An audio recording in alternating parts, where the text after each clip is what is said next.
The art of knowing directly. I bow to the triple gem, the Buddha, the Dhamma, and the Sangha. I pay respects to the senior monks and all my colleagues in the Dhamma. May all lay practitioners prosper in the Dhamma. You've come here to listen to words. If you remember the words having listened to them, then you will receive something that is fake. But it is necessary to speak and teach. Talking in order to give rise to knowledge and memory is easy. It's easy to teach and understand. There are teachers all over the place. All of us sitting here now, at a monastery where a retreat is held, have knowledge of good and bad, of right and wrong. Everybody knows that. For example, we know that anger and suffering are no good. We know that, but we still suffer and still have anger. Now, in real teaching we have to teach ourselves, we have to teach ourselves to really understand. We might learn some things from others, it will make it easier to remember, but real teaching we have to do ourselves. In talking today we are all friends, spiritual friends. On this occasion we all become fellow practitioners, so that we can meditate and practice together. This is a good thing and it is right. In real teaching we have to teach ourselves. Even talking and listening are practices in themselves, practices in developing awareness. Don't be united in anything other than developing awareness. Be aware, pure awareness. Be aware in a straight and direct way, straight and direct sati. Feel the body directly, in a straight way. Be fully aware, don't let there be anything in front or behind. This is called really teaching oneself.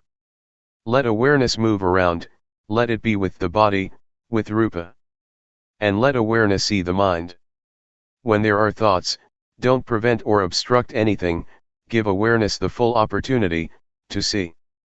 As for the body, know directly and straightly, know purely. Use and search for whatever ways that makes you have awareness within your body. Make it direct and straight, know immediately. But some people don't do it like this. Before, I was the same myself, I didn't know directly and straightly. I reserved it and knew other things and there were thoughts. Why do we do it like this? One goes and uses reasoning, figuring out what is right and what is wrong. Like this is right. There is like and dislike. Why do we practice like that? What's the point of knowing this and that? For example, when we are aware, we ask ourselves, am I aware or not? Is this sati or not?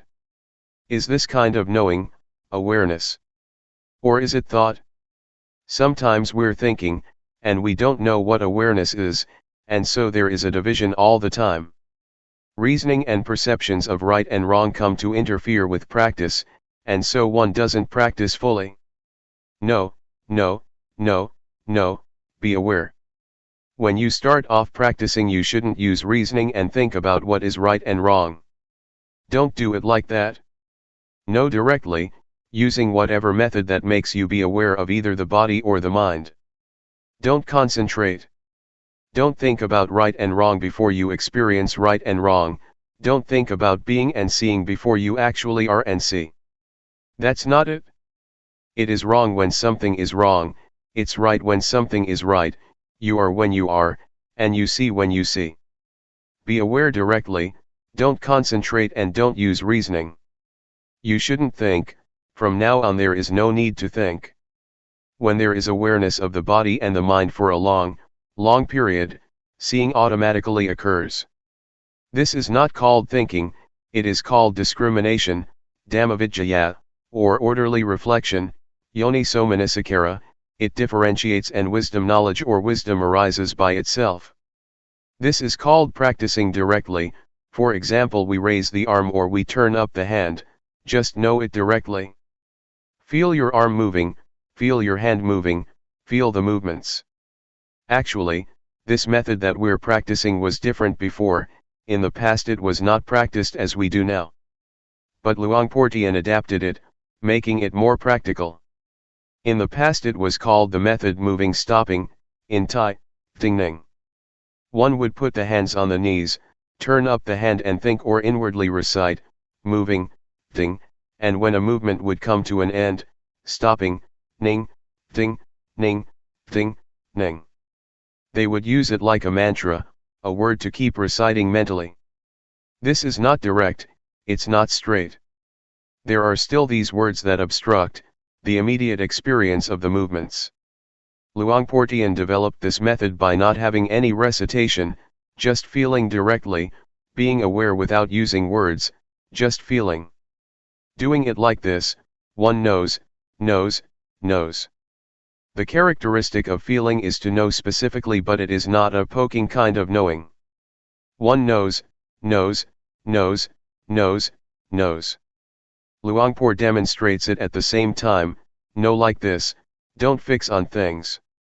Some people know in a concentrated way, they concentrate and follow the movements, this makes awareness into something with a time span, whereas awareness should be momentary, moment by moment by moment. Doing it like that, it becomes into a practice in tranquility meditation, which it should not be. That may well make one feel uncomfortable and discontented, or stiff in the chest area, sleepy or all tense. To know directly is to know in a cheerful and clear way. Knowing. In one sequence of movements one knows 14 times. This is pure knowing. Don't let there be any separation, let the quality of knowing really contact the body. Let them really come into contact with each other. When one knows in this way, one will become skilled for sure. When there is experience, for example, our hand often comes into contact with something, we are bound to become skilled. I used to be a little bit of an artist as a musician. It is an art in itself to contact with one's fingers the holes of a flute or the hammer of a xylophone. The fingers contact the holes of the flute and the most melodious sound is brought out. But when we push too hard it is a kind of concentration and the sound will not be as good. If we go and count the holes in the flute we can't play well, because the finger movements have to be just right in order to produce the right tone. Being aware and contacting the body directly and straightly, is an art. There is no need for reasoning, know in a pure way. Know in a sober and clear way. When you really make contact with the feeling it is an art, you will be skilled in it, and you will know crystal clear. To really contact and feel the body is not just ordinary knowing, it is development in itself. We might compare it to having a livelihood. When we're not doing it right we waste a lot of energy. When we know the movements through reasoning, through concentrating or by forcing ourselves, then we waste lots of energy. Some people put forth effort, doing both the formal practice of sitting and walking meditation, and their faces go all sour, they're all tensed up, that's too heavy. When we do it in the right way it is not heavy, rather, it is light, comfortable and we feel cheerful. Doing it like that one tends to forget the time. But some people force themselves too much, that's neither straight nor direct. Awareness is happiness and justness from the beginning, it sorts things out for us by itself, and it makes one feel and recollect clearly, step by step. Be in the middle, watch inside as well as outside, don't go in, don't go out. When I was a kid, I used to go with my mother to plant melons and beans. When the rains would start and my mother would plant the seeds, she used to say, "If people eat it, it is merit, if birds eat it, it's a gift, if birds eat it, it is merit, if people eat it, it's a gift." This attitude makes one feel at ease. But without this attitude, we may do things thinking this way and that about making a profit or making a loss. This is wasting energy. Sometimes we even count the days, I practiced so many days already, and I still don't have any knowledge. Some people do know, it's so easy for them. One gets bogged down in thought like this and one cooks things up. The result is that it is our thinking, our delusion that is practicing Dhamma. We practice but we still get deluded. We know and then we don't know, we stay with the knowing and then we are without the knowing, we're doing it wrong and then we do it right. When one is caught up in thought, how is one going to see thought? It is like being inside a cave. When I first started to practice, Luangpor Teean told me to go inside my hut and said, "Close the door." "It's closed, Luangpor." He asked, "Do you see outside?" "I don't." "What do you do in order to see inside as well as outside?" "Open the door, Luangpor." "All right, open the door." I opened the door and stood in the middle of the entrance. Luangpor Teean asked, "Do you see outside?" I said yes. "Do you see inside?" "Yes." "This is the way to do it like this." Having said that, he disappeared. What does it mean? It means to know directly. Don't be caught up in thought, don't go for it, don't be it. Don't be the one who is wrong or right, the one who gets or doesn't get. If it is like that, it's like there is a screen preventing us from seeing, there is no directness, no straightness. There is no openness and nothing is revealed. Just awareness, not wanting, not being. Try it out, knowing directly. Take one step at a time. Know directly, don't figure out what is right and wrong, don't go for attaining and not attaining, there is nothing to attain, there is nothing to not attain. There is nothing right and there is nothing wrong. If there is just pure awareness, there is no right and wrong, there is no knowing, and there is no not knowing, there is only just pure awareness. Give awareness the full opportunity. Just as with planting rice, if we don't plant it well, it won't come up. It's the same with chilies, eggplants, and fruits, they need to be planted properly. But if we know how to plant these things, it will be just right and there will be a balance, the roots will sprout and the plants will establish themselves. If we plant them in the wrong way, the roots won't flourish and they may break, the wind blows and they shake about. We have to keep replanting them, and the end result is that they don't grow well. Try it out. I'm teaching you, so that you will practice, I'm not talking just to give you information. We have come here and so we must try and practice. Practice directly and straightly. At one time I returned from Singapore, and I stopped over at Hat Yai, south of Thailand. Somebody brought a Westerner to see me. This Westerner said in a straightforward way, "There is no need to teach me anything, just tell me what to do. I know many things already, so it's better to tell me what to do rather than to teach me things." What do you think of that? I feel that that is very good.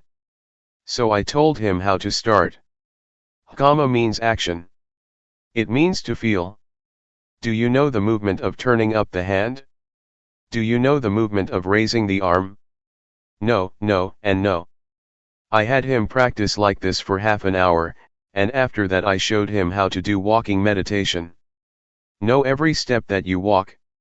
Whenever he took a step, I knocked him with my hand on his arm, no like this, no like this. Knowing, knowing, feeling. I had him walk for half an hour and then called him over, and let him do the rhythmic meditation in the sitting position again. He got into contact with sati, with awareness of the body. I asked him, "Just now, you were aware of the body, did your mind think of other things?" "No. One is right here, one knows right here." "Have you ever known like this for a long time, let's say for a whole day?" "Never." "What about 1 hour?" "No, never." He just learned about this now. This is how I taught. This point is the point that we, as Thai Buddhists, are lacking in. We are not lacking at other points, it is this point. This is the point where Buddhism comes into being. The Buddha, Dhamma, and the Sangha arise right here, that is to say their qualities. We have to give rise to them right here, this is their birthplace, the birthplace of the state of being Buddha that knows, that goes in and knows. Don't destroy this state. And so we have opportunities, we have places such as this one. It is not as if we practice because it is the fashion. We don't advertise that we do anything else. To perform rites and rituals, make merit and offerings and so on is not the right way. To do it right in line with real awareness, one has to practice like this. We have to spur each other on to practice, to live like this. The activities of Buddhism have to start off with this method, we can't deny it. We need places and the environment, and we have to persuade each other to come and practice like this. In the mornings and evenings, there are Dhamma talks as well as practice, this gives good encouragement. And so we come together to practice in this style. What I'm saying now is not for memory, it is for practice. Putting it into practice in our bodies and minds, coming into contact with ourselves. When I use the word sati, we know, we feel it at the same time that we hear it. The things I talk about exist in us, they are there, in all of us. The more I talk, the more we see ourselves. What do we see? We see what I'm talking about. For example, feeling, we all feel, even when we don't do anything in particular. When we are skilled, we don't necessarily have to make movements with the hands and arms, we just sit there. Feelings are there already, the blinking of the eyes can be felt, breathing can be felt. The quality of knowing that knows the blinking of the eyes, is feeling, it is sati. The quality of knowing that knows breathing, is feeling, is sati. Even when we don't do anything special, there is awareness, no matter where we are, even when we just sit there, there is awareness. Spiritual friends, inner sages, the paths and fruits of practice. May the words I speak be your spiritual friend, Galyana Mitta, awareness is our spiritual friend. Associate with these things, associate with the sages, I don't mean to associate with this or that person, that is good also, those are the external sages, but the real sage is within, awareness. Try to associate with awareness for 7 days. To know directly and straightly is called, associating with the sages. Do you see that? When the Buddha expounded the first discourse, Dhammajjokhappavatthana Sutta, to the group of 5 disciples, the Brahmin Gondhanyo, opened his Dhamma, reached the first stage of enlightenment. He was the first monk disciple of the Buddha.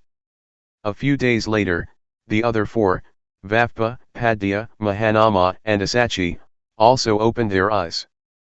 The Buddha pointed to and talked about, the 2 extreme modes of practicing which should not be followed through, Gamesu Gama Sukali Kanu Yogo, and Athaki Lamatanu Yogo.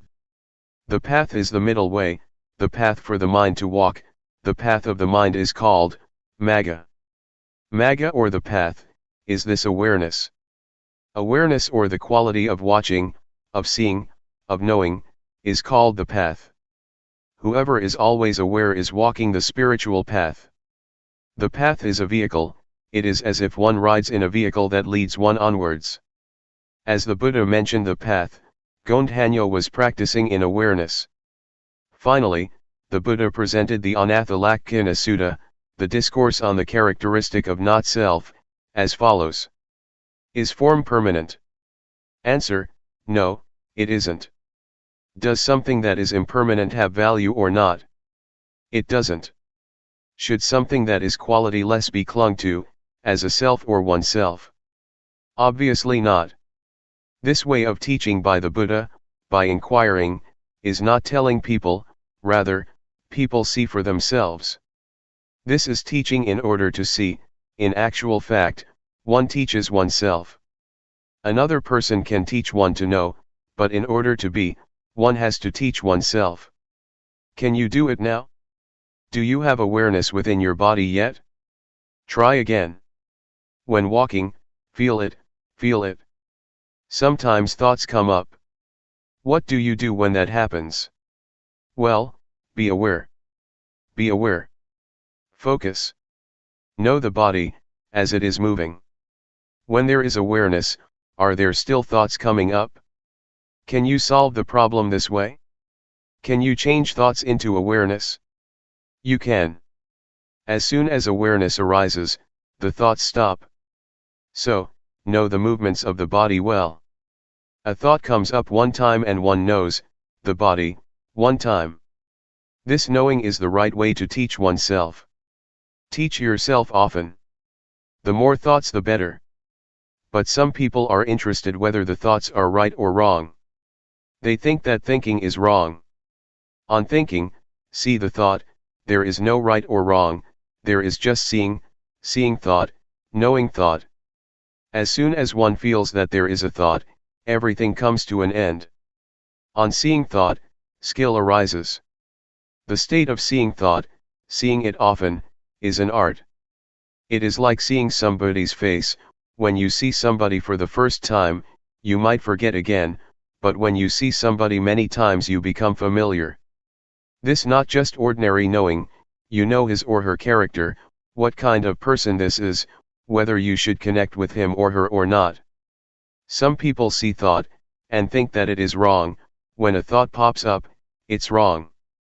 This is wrong understanding. That's not right. This is similar to that time that I was up at the monastery on top of the hill at Bohom village, Luangpor Teean's village, in my early days of practice. Luangpor Teean wanted me to stay there at that time. There were many people practicing. I was doing walking meditation with another monk. He was lower than me because it was a hill. When he got tired he sat down, and then I heard these strange slapping noises, pat, pat. He slapped his own head with his slippers. I walked over and asked, "What are you doing?" He said, "The mind thinks all the time, I don't know why, it's crazy." This is not seeing thought anymore, he got caught up in it for sure. He was punishing himself for it. Doing it like this is to go in the wrong direction. It is like planting rice and pulling it out again, they won't take root, there won't be results. Therefore, when thought arises, don't consider it to be good or bad, just see it directly. Thought is useful, we'll get to see it. There is nothing wrong with it. Thought arises, that's good, we'll see it and be aware of it. Knowing it in a cheerful way. On seeing happiness you go, on seeing suffering, heat, cold, This is Vipassana, insight, in small ways. This is being a meditator. If you are the one who is right or the one who is wrong, then you have taken birth and you are caught up, you are still deluded. There is no knowing. This quality of knowing is completely neutral. It can be applied to anything, it is absolutely fair and can be used with everything. We're not looking for faults, I don't like wrong, I like what is right, I like knowing, I don't like not knowing, it is not like this. If it's like that, the quality of knowing will not prosper, it gets cut and divided up, it gets separated all the time. Do you understand what I'm saying? Have you realized this? When you know, are you satisfied, and when you don't know, do you feel sad? When it's wrong you feel ill at ease, and when it's right you feel good. In the past, I've asked people, having short interviews with them at Sukato Forest Monastery. A lot of people used to come to practice. I asked a girl how things were going. She said, "Today it was a real hassle, I don't know what I was thinking, I was all tense. It wasn't like yesterday. Today I was really in a mess." I said to her, "This is not the way that a meditator talks, try saying it another way." She thought for a while and then said, "Today I saw the mind thinking, I saw it being tense."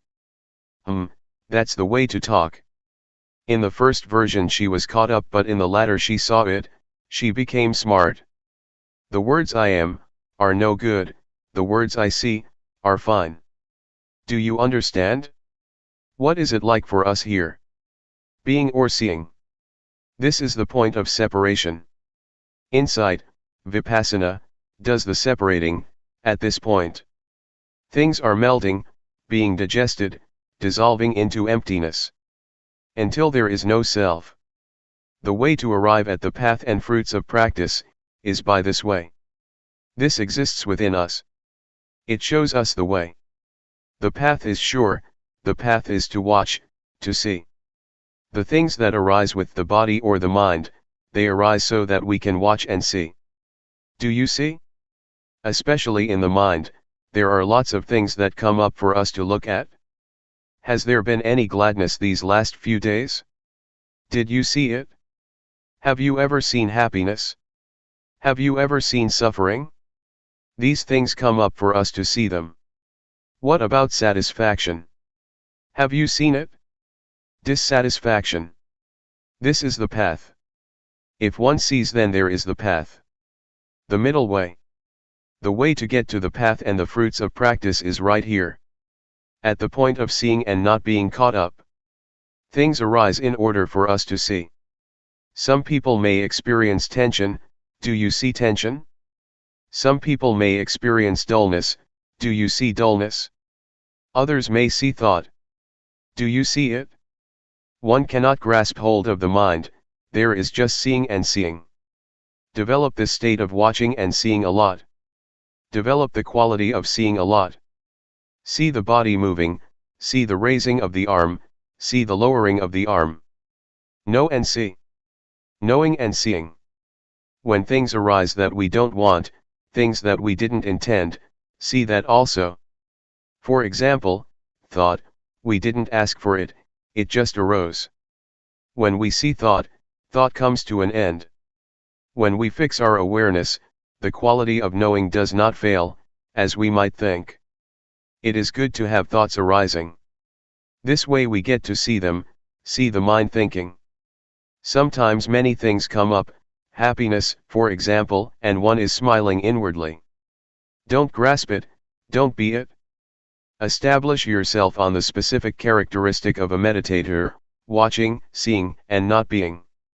This is not wrong, and this way you won't waste time. But some people get caught up and waste lots of time. They get caught in joy, calmness, visions, defilements due to insight, analytical knowledge, and all sorts of things. They fall in the well of knowledge, and know this and that. One wastes lots of time this way. There is no need to know all that but see it. It is like coming here by car from another province. On arriving here there is no need to teach about the things that one has seen as one passed through. But some people will stop and rest when they get to a nice shady tree, others get sunburned. They get caught up and grasp onto the states that they come across. Just pass through. Don't want anything. Some people want this and that, right and wrong. This is desire, I want. This is not right. Especially when it comes to the mind, one cannot grasp hold of it, there is just seeing and seeing. When there is real suffering, the Dhamma becomes valuable. Maybe some people don't understand. Never mind. I'll just talk anyway. When you're in a bad way, you may search for it, and it may be useful at that time. Yesterday I talked with Luangpor Teean. He said, with what I'm saying I'm not giving people knowledge now, that may not be possible, but in another 20 to 30 years from now, people may come to realize it, or when they are down and out, because they have heard these teachings, they may look for a way out and practice until they know. For example, I say, don't be caught up, watch. Maybe, when we bear great hardship, we suffer and it hurts a lot, that we recollect what I said, watch it. And then we watch. The state of watching will probably help to solve the problem. When we come into contact with the state of watching, we might be released and liberated from that condition. We may be able to let go and put things down. At present, there may still be plenty of excitement for things, maybe we want this and that, there is no suffering yet. But when suffering arises, Dhamma will be valuable. So I'll talk just in case, so that you may hear it. But actually it is not beyond us to practice, and that is why we meditate. Intention is what classifies beings. Let's start from here. We watch the body, really feel and make contact with it. Sometimes, as we're watching the body, something comes to interfere and it makes us lose it, it incites delusion. thought for example, or drowsiness, and the various hindrances. 5 hindrances are listed by the Buddha, namely sensual desire, ill will, sloth and torpor, restlessness and worry, and doubt and uncertainty as the last. It is our chance to see them, to see that which is wrong and that which is right. See both right and wrong. This is called having arrived on the path. The things that make us deluded, such as the hindrances and proliferating thoughts, will be seen by us. But some people go and get caught up in them. These things are not without value, they teach us valuable lessons when we get deluded. But some people judge delusion, considering it to be wrong. This is a cause for failure in practice. It is not like that. When there is delusion we give rise to knowing, this is a valuable lesson. In this way we get experience, the moment delusion is there once, we have one valuable experience. When many thoughts arise that induce delusion, or sleepiness, we know, and we relate to these things in the right way. These things then have value for us. It is like learning at school, the teacher teaches when the children make a mistake. He or she teaches how to write the letter A. When a child writes an E, the teacher sees that it is wrong and corrects it. This way the children learn to correct their mistakes at the time that they make them. This is valuable. But if a child makes a mistake and the teacher doesn't teach, it is bad fortune for that child. We are the same, when there is something wrong, and we are the one who is wrong, this is our misfortune. But when something is wrong and we see it, and we solve the problem, this is our good fortune. Mistakes are teachers. But what someone else says is wrong is another thing. As we practice here, we know our own mistakes. Whenever we see something wrong, we change it into right. When we see suffering, we change it into no suffering. When we see anger, we change it into non-anger. This is up to us. Others can't help us with it. Others do not see the thoughts in our minds. But we can see it.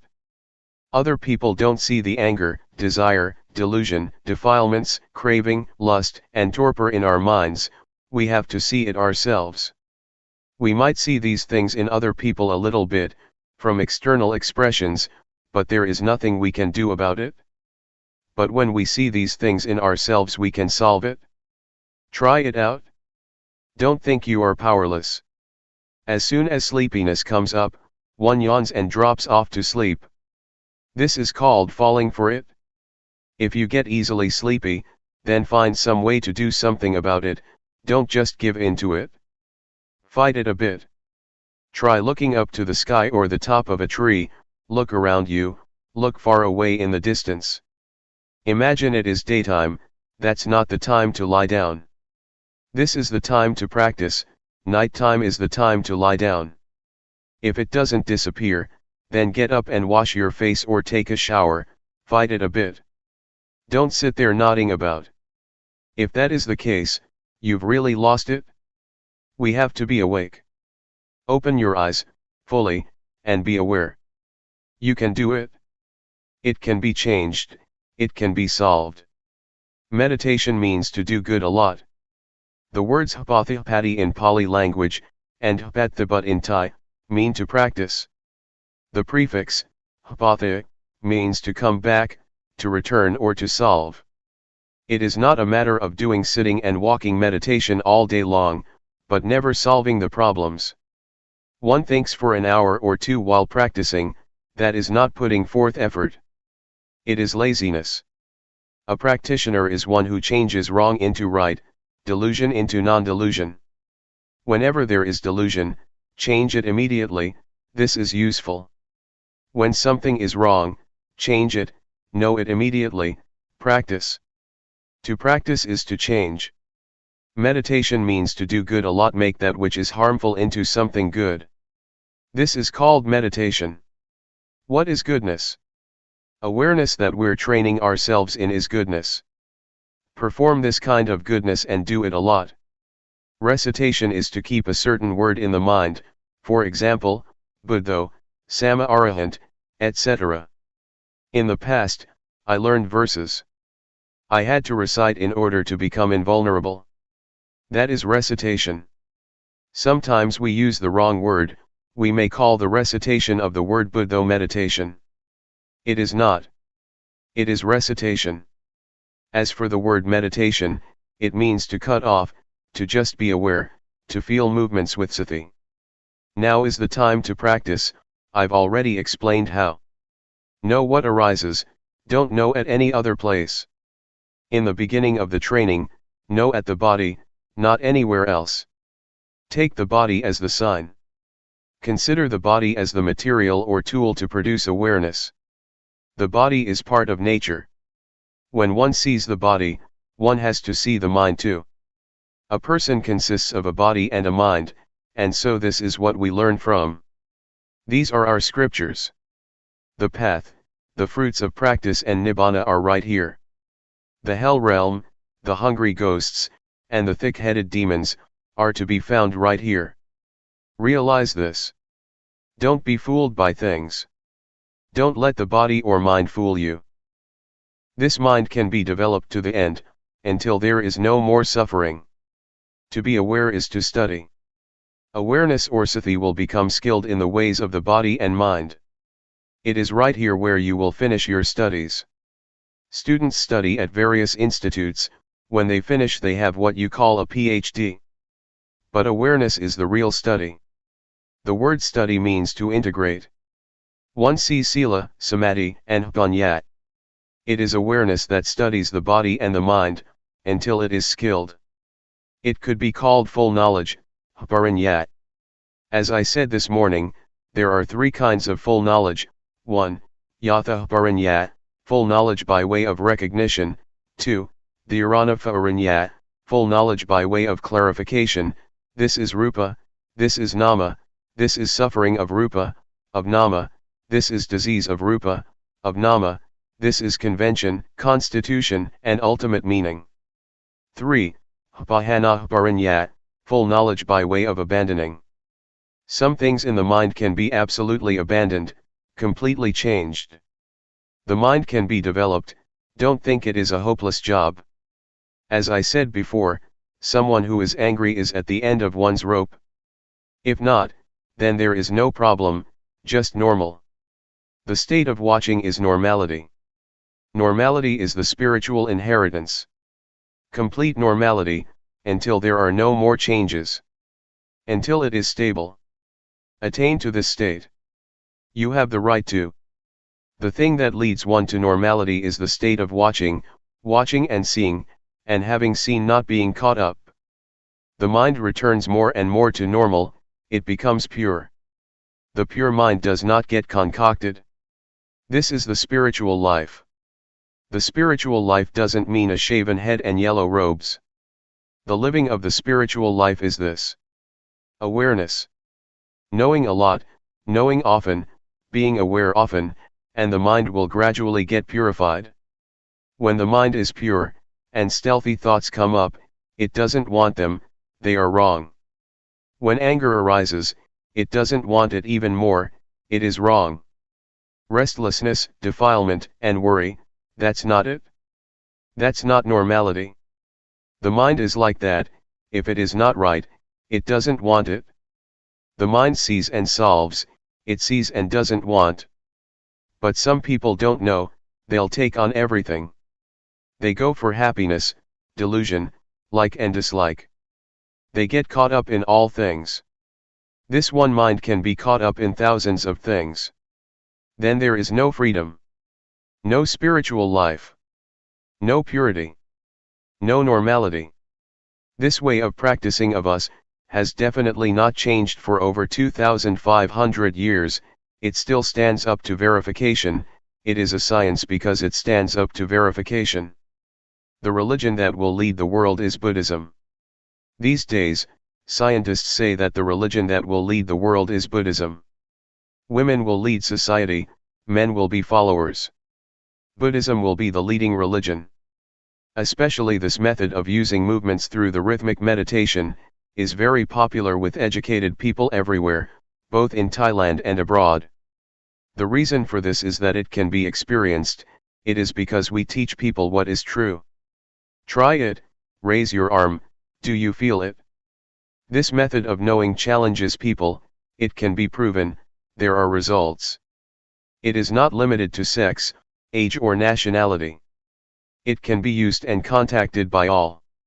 This is the most universal method.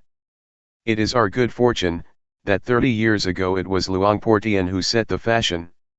It is most appropriate to every sex and age group. As Luangpor Teean used to say, don't take age to be an obstacle, awareness is the same for all. Therefore, I say that it is appropriate, that it is universal. It is not important whether one is male or female, whether one is educated or not. Just be aware, that's all there is to it. Nowadays it is getting popular. I have taught in many countries, I let people test it out. And everyone accepts it. It is real. It is a science. The body and the mind really exist, sati really exists. When awareness comes in to know the body and mind, then all things are stopped or tamed. This is the result of being aware of the body and mind. This is the most complete development of life, all suffering disappears, one gains good health and even the economy becomes better. Jump when you fall of the ladder. Before I came here, I gave a talk at Mukdahan province. I talked about the same thing. I'm not boasting, but since I've been practicing I hardly ever get sick, my health is really excellent. That is because of the development of life and I'm looking after it. The Dhamma will protect one. The Dhamma inevitably looks after the practitioner. So don't doubt. We try to be aware, there is no beginning and ending, as with this retreat that started on January 20, 1996 and ends on January 28, 1996. Try to understand, experience awareness, and when you go back home, watch. Watch yourself while sweeping up, washing clothes and doing the dishes. Prepare yourself, it may be useful. Jump when you fall of the ladder. This is a simile for dying. This may turn into an art. Now, we're not falling of the ladder yet, we're not using this knowledge yet. But it is good to know about it now. Maybe when the time comes, we'll use this knowledge so that we don't get our skull cracked. Maybe it will be a kind of sport. Luangpor Teean used to say that it really is like that. Now, we are still alive, the breath still goes in and out. But when the time really draws near, this knowledge may be our close friend. Luangpor Teean said that, even though we don't have realization now as we practice, but about 10 to 20 minutes before we die, we may get it, it may be useful. During the Rains retreat last year, my uncle died. Before he died I went over for a chat. He was a Dhamma practitioner, he practiced up to the final stage. He said that now he was fine, he could control everything. Whatever I asked him he could answer. But if you're not in control, then don't be downhearted. Don't cry and don't think of other things. The present it right here. It is here, where one is not caught up in anything. One is watching things. But if you don't have control you may be dumbfounded. Whatever arises is an object. Children, don't be alarmed, just watch it.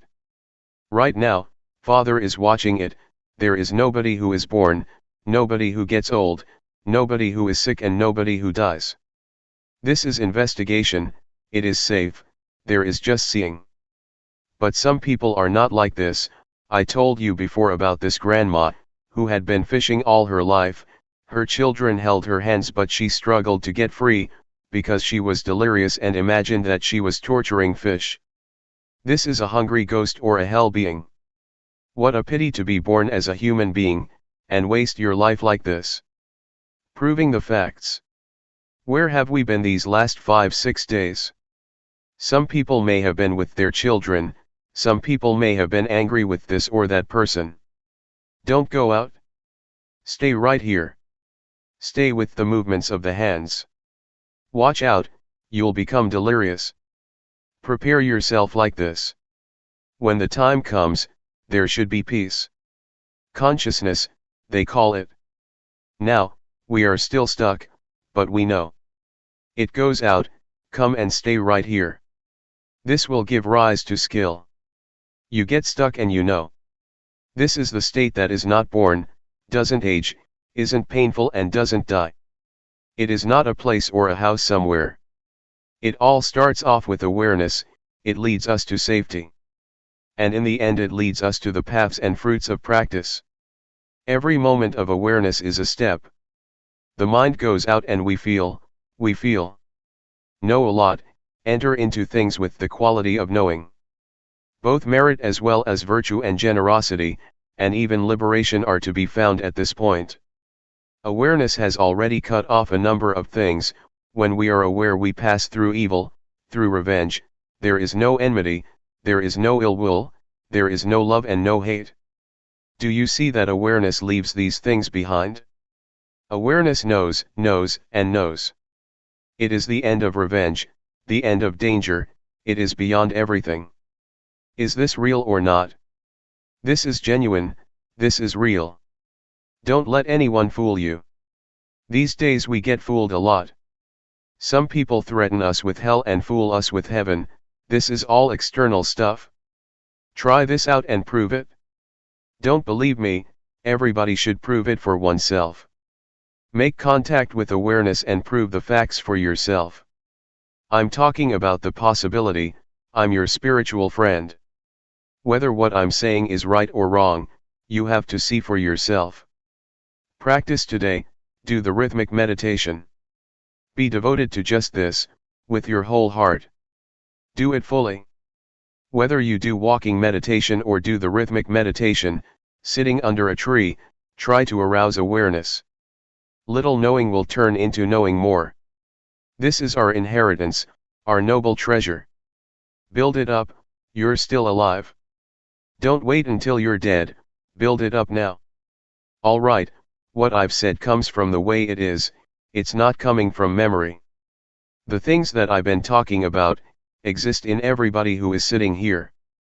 With good intentions towards all beings that are determined, may all good qualities and the goodness that we have performed, be the power that will support and send you to the realization of the way it is, which is safety and immortality, no birth, aging, sickness, and death. 2 Dhamma fragments. A. Instructions. B. The straight way. Instructions, given at Buddha Mandala.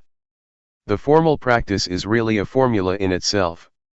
One lifts up one's hand and one really knows. Raising the hand, one knows, lowering the hand, one knows, moving the head, one knows. No need to ask anyone. It is to be experienced for oneself in the moment. We know and see ourselves. We don't have to wait for even a split second. Turn up the hand and know, raise the arm and know, it is immediate. This is the real thing. What is real has to be verifiable, it is not a mind-made image. Don't go and think that it should be like this or that, just try it out and really experience it. Be aware.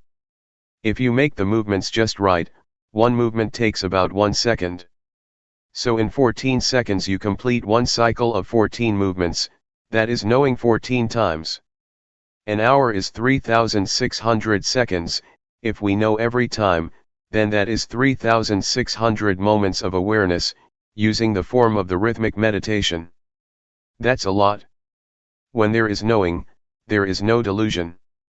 Suppose we stay with awareness for 2 whole days, or as the Buddha said, whoever has sati with the body and mind continuously, for either 1 to 7 days, 1 to 7 months or 1 to 7 years, will get one of 2 results, of which the highest is the attainment of arahantship, one who is far from enemies, impurities, one is a noble one, life is smooth, there is no danger. The Buddha challenged us with this. This is where we as Buddhists are lacking. Not anywhere else. Look at this park, Buddha Mandala, everything is huge. Thailand is a Buddhist country and all building projects get constructed. Except for awareness. Being with the body and the mind, there is not much of that yet. And so we're working on this. What happens when we are aware of the movements of the body and the thoughts in the mind? Try out to experience awareness. Steep the body and the mind in awareness. What will happen? Be aware for 10 minutes, 20, 30, an hour. Anybody who knows for an hour or two will know the difference between knowing and delusion. We will be able to make a choice. The mind will choose and take what is right. Delusion is not right. Awareness is right. The body can look after itself. When it is hot we take a shower, when it is cold we put on more clothes, when it is hungry we find something to eat, when it is tired we take a rest or a sleep. But the mind doesn't look after itself, unless it has been trained. It takes on suffering, it goes for anger, love, hate, like, dislike and so on. Sometimes it wants suffering and delusion. Some people go and buy delusion, they look for things to indulge in. They cannot remain still. Some people have never trained themselves. But when we train in awareness we can come into contact with it. Then we will be able to sort things out. We will side with awareness. But when we have never trained we don't know how to do that, and the mind will jump all over the place. If we train in awareness for 1 day or 2 days, the mind will come to look for awareness, because awareness is just. Delusion is not. Anger and suffering definitely are not just. We will know what to choose. The mind will choose what is right and safe. Now, when we don't train we don't have this ability, we can't do it and we don't know. Everybody has knowledge, has finished studies and is capable of making a living, but the mind hasn't yet come into contact with the justness of life. We know what is right and wrong according to reasoning. For example, we know that anger and suffering are not good, we know that, but we still get angry, even though we know that it is not good. That kind of knowledge is not good enough. One has to experience things. Reasoning is still convention, it is still not right. Sometimes people kill each other because of reasoning. But in practicing Dhamma, we experience things, we steep ourselves in awareness, we don't use reasoning, it is beyond reasoning, it is ultimate. Reasoning is still convention that is dependent on conditions. But ultimate reality is not reasoning, rather, it is a clear and evident experience. Seeing anger and non-anger has nothing to do with reasoning. Anger is not right. Non-anger is right. When we have experience we know that delusion is not right, and that non-delusion is right. When we have experience we don't have to ask anybody. There are no questions in reality, there is nothing to ask, there are only answers and one has to answer oneself, not somebody else. This is ultimate reality, the truth. And so, we are practicing with this. We've tried it out for 3, 4 days already. Testing and proving it. We use the body and the mind for this. What's going on there? You shouldn't think and see before you actually see, be right or wrong before you're actually right or wrong. Sometimes we turn to thought to find an answer, it may not be right. It all depends on how we think. We can all think according to reason, but thought does not last. Really meeting with knowing and delusion is not thought. As soon as delusion arises we are aware. That's not reasoning, one dives into it. Whenever there is anger, be aware and anger will disappear. That's it. Our minds rise higher and become more pure, there is more experience, more lessons. We don't have to ask each other what is real. Experience and try it out yourself, dive into it. Soak the body and mind in awareness. Try and add awareness to the body. We have a form of practice, using intention. Everybody, put your hands on your knees. Try. Who is the one who knows where the hands are? Are you absolutely sure that the hands are on the knees? Suppose I tell you that your hands are behind you, do you believe me? Yes or no? No. Why not? Because you see and know. Who is the one who sees? Do you see it yourself or is somebody else seeing it for you? What is it that sees that the hands are on the knees? The eyes. Close your eyes, do you still see that the hands are on the knees? So it is not the eyes. That which knows that the hands are on the knees is called sati. The word satipatthana means the foundation or establishment of awareness. Establish the hands on the knees and be aware of them. Turn up the right hand. This is not the same as when it was still flat on the knee, is it? Are you sure? Raise the arm up a bit. Don't tense up or concentrate. Do it lightly and no. Now move your right hand to your abdomen. Then turn up your left hand. Raise the arm. Now put your left hand on top of your right. Do you feel what's going on? Where are your hands? You know. Slide the right hand up to the chest. You know. Move it out to the side. You know, don't you? Come down to the knee with the hand on its side. Then turn it over. Do it at ease, smiling inwardly. Don't say it is difficult. Move your left hand up a bit. No. Move it to the side. No. Lower it to the knee. No as it comes down. No as you turn it over. Each time there is awareness.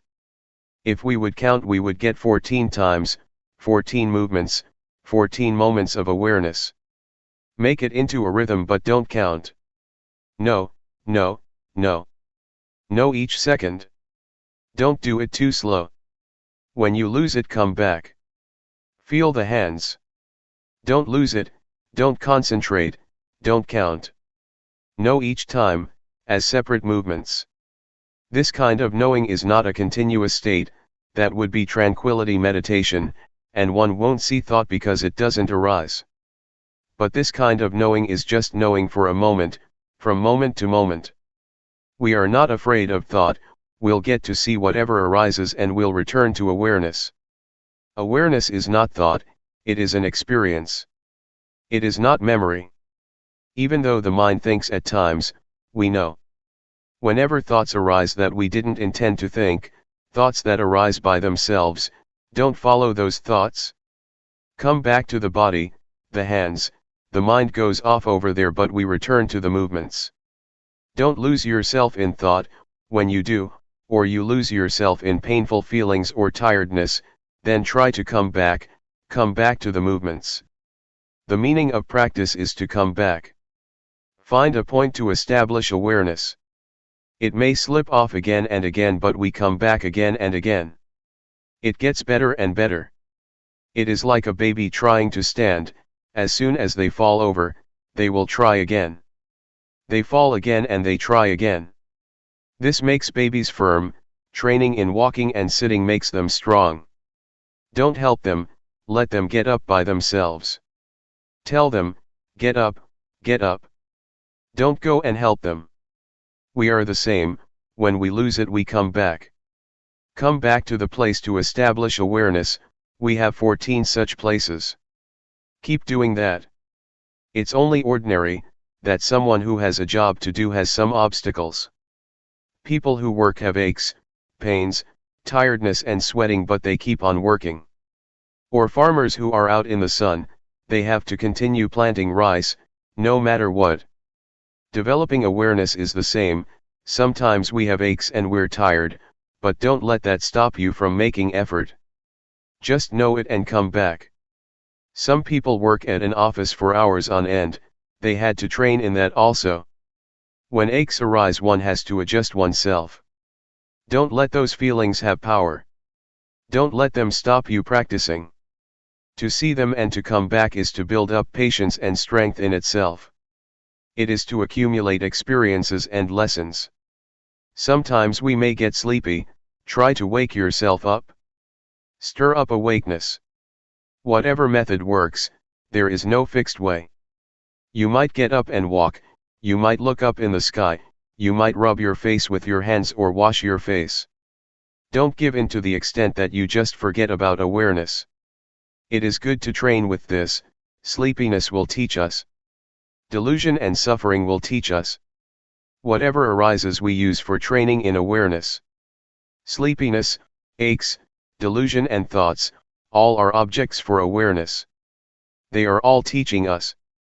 We get plenty of teachings, because awareness is that which solves the problems of body and mind. Awareness is truth.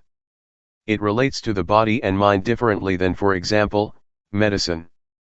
For a specific disease such as a stomachache, one has to use a specific medicine. Awareness can be applied to all affairs of body and mind.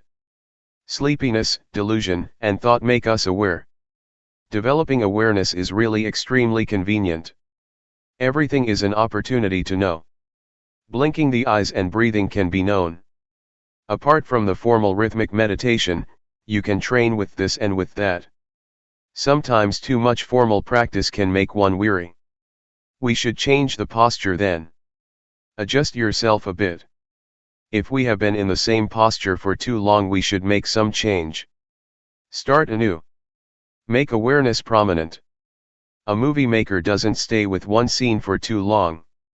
If sitting for a long time makes you sleepy, then get up and walk, so that the quality of knowing becomes clear. Don't let sleepiness and delusion become clear. Keep adjusting. Do it a lot and awareness will become distinct and big. It has power now, it is easy to know. When we can't do it yet, it is easy to be fooled. When delusion is mighty, it is a burden, and so we try to train anew, and make awareness precise and clear. Don't just go through the movements of the rhythmic meditation, do it with awareness. If you're not aware, then don't make movements. Do it slowly, be attentive. Jack up your heart, make it firm. No, no. Really no, don't just go through the motions. This will make you familiar and it will be easy to know. It is possible to understand the Dhamma and have realization fast. To know 50% and be deluded 50%, is not a good way to start off, and drowsiness will be a problem. Some people are habitual nodders. You must be awake. Be aware and smile inwardly. Be at ease, set your face, your body, and your heart at ease, don't think that it is difficult. Make yourself comfortable in practicing. We don't focus on what is right and what is wrong. Whatever happens is all right, never mind. A bit of delusion? Never mind. Enjoy yourself. Being overly careful makes the mind heavy, and then it's easy to become dull. But if you practice in a carefree way, it is fun to know. The straight way. May all of you be attentive and intentionally build up awareness, by using movements. Try it out, test it out, experience it. If we are aware of movements for a long time, awareness will abandon that which is no good. To be aware is to do that which is wholesome, and when there is awareness, the mind will gradually become clean, peaceful, and pure. The mind will be like a still lake without the wind blowing. The mind doesn't ripple, there are few objects of mind because of awareness. Awareness is what cleans them up and brings about a natural balance in the mind. Sati is awareness, it is nature, it is your friend. It makes the mind normal. When the mind is normal, it thinks only little. Because awareness makes it feel the present all the time. When there is awareness, the mind is pure. The purity of mind is what normality is. When the mind is normal, it is like still water. One can see fish in water that is still. One can see all sorts of things in the water. We can even see air bubbles of little fish. That is because the water doesn't ripple, we can see everything clearly. We can even see the reflection of our face in the water. Luangpor Teean said that, at the time that he was still practicing, it was as if somebody gave him a push when a thought came up. Oops, what was that? Another thought, and another whoops. Then, he saw it, the mind thinks. It is thought. The reason things happened like this, was because the mind was dwelling in normality. As soon as a thought would come up, that would make a big difference. Thought is something coarse. Before I didn't know that.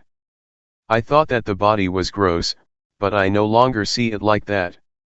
When the mind dwells in a state of normality for 1, 2, or 3 days, the mind is pure, there isn't anything making it dirty.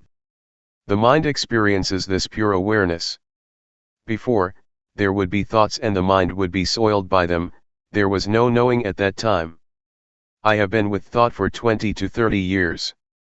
But when there is good sati, the mind comes into contact with awareness, comes into contact with purity and normality. One could compare it with clean clothes. Or, compare it to being an adult. Before we were children and didn't know right or wrong, didn't know about cleanliness and dirtiness. On seeing mud we would go and play with it. And we didn't feel disgusted. But when one grows up to be an adult, one sees and knows about things. The mature mind, that is, the normal mind, the pure mind, experiences awareness, and on seeing thought, it perceives it as something out of the ordinary, as something gross. Luangpor Teean said, "A thought popped up like a sudden flash." When one sees thought clearly, one, automatically, opposes it. One sees it just like seeing air bubbles of fish in the water ripples, because of the bubbles, and we know. Even when it ripples a tiny bit, we still know, because normally the water is still. When your mind is normal, contacts with normality for 3, 4, 5 days. Some people may experience it to some extent. A thought arises and we see it once. A second thought comes and we see it a second time. We see thought. When there is thought, we know. When there is no thought, we know. When we watch, the mind becomes the watcher. We can watch anything. The mind is one, it is supreme. The act of watching goes straight into things. One could say it is people's weak point. One gets hold of that point. One has a point to watch from. When thoughts come, watch. If we just watch and see, that's the end of all the endless proliferation. The state of watching and seeing could be called liberation, it could be called letting go, it could be called sila, samadhi, and jnana, insight knowledge, jhana, absorption, or the path. The state of watching is the thing that is most right. It can solve all things that are connected with the body and mind, that are connected with the world that exists in body and mind. It deals with form, sound, smell, taste, as well as the eye, ear, nose, tongue, body and mind. The mind thinks. As soon as it thinks we know. The thought disappears. Seeing thought is wisdom. Seeing proliferation and changing it into peace, this is emancipation. Changing conditions, sankhara, into the unconditioned, visankhara. Changing hot into cool, nibbana. It is not difficult to do that, but if you make it difficult, then it is. If you say it's easy, then it is. Some people may experience nibbana, get a taste of it, in little ways. Maybe you'll come in contact with liberation or freedom, or something like that. For example, one day, there might be thoughts arising, proliferation, and as soon as there is awareness, it drops off, it is let go of, it has been put down. You understand it? You realize what it is. Your very thoughts? Don't think that there is something to realize outside of this. Whatever you may meet that is external, that's not it. Don't fool yourself. Don't look for results far away. A wise man looks at what is close by, as a Thai proverb says. Anger, desire, and delusion are over here. Don't depart from awareness, watch things with awareness over here. Now, the mind is all right, it is normal. It won't be long and it thinks again. We watch that. Watch it clearly. Become familiar in watching, and skilled. Be a champ in watching. It is good to see suffering. To see suffering is the most excellent thing. Clearly seeing the suffering of Rupa and Nama. Suffering gives rise to Buddha. If there was no suffering, there would be no Buddha. Don't be the one who is suffering, see it. To see suffering is to be the Buddha, a little Buddha. The Buddha is the one who knows, the awakened one, the joyful one. It doesn't mean a person, rather, it is the quality of knowing, of being awake, that is the Buddha. The state of seeing is a quality, it is the standard of life, it is the path. But the state of being, caught up, is ill fortune, it is bad luck. One can be all things, One can be the one who is hot, cold, hungry, good, not good, or whatever. The state of seeing, on the other hand, is the inheritance of spirituality. In the beginning of the development of awareness, one must do it with intention, intentionally moving the hands and feeling it, feeling it. When you do it a lot, you'll come to love it. If you experience awareness, you'll love it with your whole heart. You feel satisfied and joyful. You feel that you don't want anything else in life. It is right here, fullness of heart is right here. In the beginning some people may not yet be fluent, and not yet see the value. They practice half-heartedly and don't really make contact. But when you make contact with awareness at the hand moving, you will become familiar with awareness. It is not ordinary awareness. When you do it a lot, it turns into responsibility, it is a protecting, it is caring. If we try to experience awareness, love will spring up, we won't be fooled again, we don't want anything else, we are content and we love this method, we are satisfied with it. We were born for this state of awareness. Once we have experience with this method, we are safe, utterly pure, and we don't have problems or suffering. We are diligent to experience awareness, and a whole heap of stuff comes to an end. I'm talking about things that are possible. Everybody can try it out, to build up and experience awareness, and you will come to know the facts for yourself. May you all participate in studying this matter, because I really can't do your practice. Awareness is not something to flatter or extol people with, as some public speakers do concerning merit. I have been speaking on the Dhamma, I haven't spoken about anything else. Dhamma is nature, ordinariness. The things that I have spoken about are things that exist in all of you. I didn't talk about things outside of you. Our duty is to put forth effort and try to develop awareness, being aware of raising the hand. Be aware of the body. As for the mind, don't go and look for it, but when it thinks, then watch and know it. Don't make it into your focus point, just watch thoughts when they arise. At first, try to be aware of the body. Walk and sit. When the mind comes up with a thought, know and don't be caught up in it, see thought. Then, return to awareness of the body. This is the method that I'm teaching you. I speak so you may hear. You are the ones who are listening, reading. Having listened, put it into practice. If this is the way it is, then there is hope for Buddhism. Well, I guess this is enough. I don't talk so much in order for you to remember, I talk in order for you to see clearly. I talk in order for you to go ahead and do it. Answers to some questions and some experiences in training in awareness. Question, talking about not clinging, when somebody who is used to saying whatever he or she likes, gets angry and abuses someone, they let go and feel all right. It seems as if such a person doesn't feel troubled about it. But in fact there is a kind of clinging, isn't there? Luangpor Teean, in such a case, one is completely overwhelmed by defilements, that is not letting go. Rather, the defilements are satisfied, having eaten to their heart's content. Question, but they don't have any suffering, it doesn't make them feel uncomfortable. Luangpor, defilements get to a point where they are full. Swearing at someone makes one feel good, right?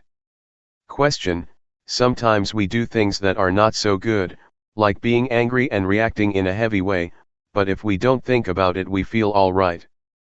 Others, who are good people with ideals usually think about their actions. Is that good or bad?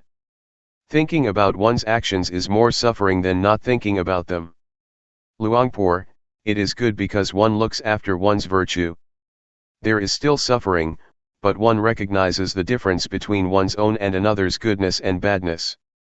One knows what the results of different actions are, because one reflects on them, stepping into other people's shoes.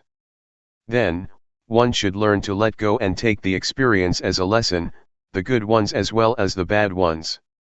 Question, I've heard a monk say that a practitioner is like someone who learns to drive a car, at first it's awkward and quite difficult.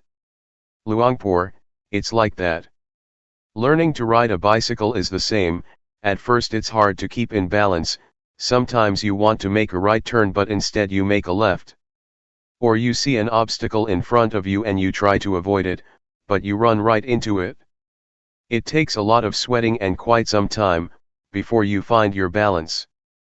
But what's it like when you've trained yourself? Easy, everything is automatic, no matter where you go you're fluent and skilled. Question: it's really hard to train like that? Isn't it better to not train at all? Luangpor: well, then you can't ride. If we don't train our minds we will be servants of circumstances and desires. This will make one go up and down throughout one's life. Question: what was your experience like when you first set out to practice? Did you have obstacles or was it easy? Luangpor: oh, it was really awkward and difficult. At first, I felt very uncomfortable and fed up. Why do I have to sit here and practice like this? The mind was raising objections like this all the time. But I challenged myself and kept on training. When I had trained myself more and had fixed on awareness more continuously, the mind's arguing began to diminish. There was more awareness and it was more continuous. After that, I found the way. When awareness became awakened, I really found the way. I saw Rupa and Nama. I saw the three characteristics, I saw the states of the body and the mind arising. My life during that period was nourished with joy. The mind didn't wander, there was really clear awareness that was independent. But at first, it was a real hassle, I had to put a lot of effort into it, and I felt uneasy and burdened. Actually, I've trained in the method of using the mantra, Bhudo before. I practiced with that until I was skilled at it. But I still got angry, I couldn't deal with suffering. When I trained in developing awareness it was very hard in the beginning, because there was still opposition in the mind. However, when I continued to make effort and awareness became crystal clear, I got to know that this method is actually not difficult and bears lots of fruit. Afterwards I felt that the method of mantra recitation is much more difficult. Question: how do you mean more difficult? Do you mean that there is more opportunity for the mind to wander off? Luangpor: no. When I trained at Bhudo, I was just beginning. But when I could do it I felt that I was still stuck, I was still besieged with agitation and worry. Later, when I switched to this method it was easier than the recitation method. I'm somebody who likes to train himself, and so I didn't have to force myself a lot. I had confidence in learning from my experiences. Never mind if others don't do it, but I have to be able to train myself, and do what is right. This is how I thought at first, and this spirit backed me up all the way. I once asked Luangpor Teean, since when have you been practicing like this? He said, I was 45 at the time. Myself, I was 30 years old, and so I challenged myself thinking, people's abilities probably don't differ that much. I further asked him, are there any people who have developed awareness with you, and didn't get any insight? Luangpor Teean said, no, there aren't. And so I had confidence and didn't think about it a lot. I determined to put forth effort by being aware through walking meditation, and knowing the postures in a continuous way. I didn't have much time, to sit and ask questions like you have. I didn't use the method of looking for information. Actually, I did have questions, but I used to learn from experiences more. In those days, Luangpor Teean taught to be aware through using the rhythmic meditation. Be aware simply like this. No, like this. He instructed to really do it, and he didn't sit around to explain a lot of questions as you're doing these days. He just presented the method, in order that we go ahead and practice it. Only once in a long time would he drop by to check on you. At one time he asked, how is it going? I answered, nothing is going, nothing is happening. He disappeared. The next day he came again and advised, don't think about this and that, just be aware, fix on awareness. See the movements of the body, do it continuously. He would only say a few words. He came to give me advice for some days. Some days he would come and talk. Some days he would show me things. Sometimes I didn't yet understand his advice, but I determined to continuously put forth effort. I tried to continuously be aware of the postures. Sometimes I would be aware, sometimes I would lose it, alternating from one to the other. It took me a full month to understand the state that Luangpor Teean was talking about.